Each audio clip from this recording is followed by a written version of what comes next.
এখন আসলো কাজের থেকে, তো আশা করি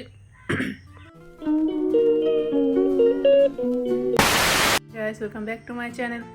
তো সন্ধ্যা থেকে আজকে ব্লগটা স্টার্ট করছি। আর এখন আমার যেহেতু খিদে লেগে গেছে, তো এখন আমি ম্যাগি খাবো। তো তোমাদেরকে দেখাই, এই যে অলরেডি আমি অল্প খেয়ে নিয়েছি। তো চলো ম্যাগিটা ফিনিশ করি, তারপরে আমি রাত্রে যা রান্না করবো তোমাদের সাথে শেয়ার করবো। মিনি ব্লগ হতে চলেছে, তো আশা করি তোমাদেরকে ভালো লাগবে। সো গাইজ, রান্না তো আমার হয়ে গেছে, রাত্রে রান্না। বাট আমার বর এখনও আসেনি। ফোন করলাম, বললো আসতেছে। তো ও আসলে একবারে খাওয়ার সময় যা রান্না করছি দেখাবো। ফেসবুকে দেখে থাকো তাহলে পেজটিকে ফলো করে দিও, যদি ইউটিউবে দেখে থাকো তাহলে আমার চ্যানেলটিকে সাবস্ক্রাইব করে দিও। তো আমার বর আসুক, তখন খাওয়ার সময় দেখা হচ্ছে। 2000 years later. তো ও এখন আসলো কাজের থেকে আসে, জিম করে আসেনি কিন্তু। আর কাজের থেকে এসে আজকে 1100 টাকার কাজ করছে, এটা আমাকে দিল। তো এখনও স্নান করবে, স্নান করা হয়ে গেলে আমরা খাওয়া দাওয়া করবো।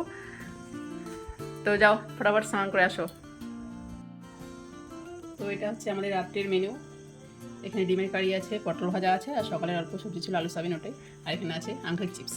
তো চলো আমরা এখন খাওয়া দাওয়া করি। তো ব্লগটা ভালো লাগলে একটা like, comment, share and subscribe করে দিও চ্যানেলটিকে।